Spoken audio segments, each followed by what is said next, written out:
नमस्कार, आपण पाहताय आदर्श महाराष्ट्र न्यूज। अहमदपूर पोलिसांची मोठी कारवाई। कत्तलीसाठी नेले जाणारे 9 बैल जप्त, 14.5 लाखाचा मुद्देमाल हस्तगत।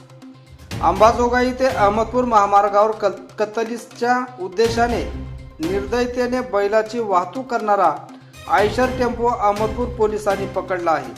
या धडक कारवाईत पोलिसांनी 9 खिलार जातीचे बैल आणि वाहन असा एकूण 14,50,000चा मुद्देमाल जप्त केला असून 2 जणांविरुद्ध गुन्हा दाखल केला आहे। अहमदपूर पोलीस स्टेशनचे पोलीस निरीक्षक विनोद मेत्रेवार यांना गुप्त बातमीदारामार्फत माहिती मिळाली होती की एका आयशर टेम्पोमधून गुरांची बेकायदेशीर वाहतूक होत आहे। या माहितीच्या आधारे दिनांक 17 मार्च रोजी सायंकाळी 5 वाजताच्या सुमारास वाकी नदीच्या पुलाजवळ सापळा रचण्यात आला। यावेळी संशयास्पद आयशर टेम्पो क्रमांक MS04 GC 3724 अडवून तपासणी केली असता त्यामध्ये अत्यंत दाटीवाटीने आणि निर्दयतेने 9 बैल बांधलेले आढळून आले।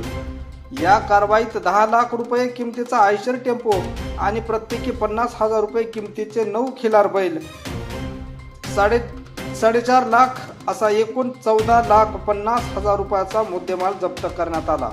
या प्रकरणी शेख शकील खैरुद्दीन वय वर्ष 51 आणि उमेश गणेश जोगदंड वय वर्ष 28 दोन्ही राहणार नेकनूर जिल्हा बीड या 2 आरोपींना ताब्यात घेण्यात आले आहे।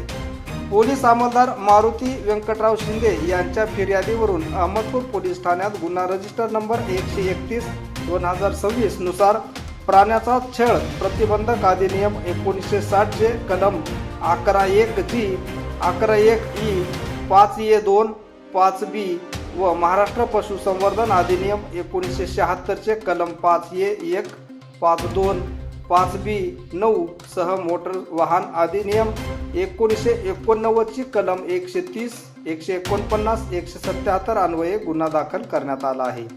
ही कारवाई पोलीस निरीक्षक विनोद मेत्रेवार यांच्या मार्गदर्शनाखाली मारुती शिंदे साबळे आणि चालक मुंडकर यांनी यशस्वी केली असून पुढील तपास सहाय्यक फौजदार बिडगे करीत आहेत। असेच नवनवीन अपडेटसाठी पाहत रहा आदर्श महाराष्ट्र न्यूज करिता उदय गुंडिले, अहमदपूर, लातूर।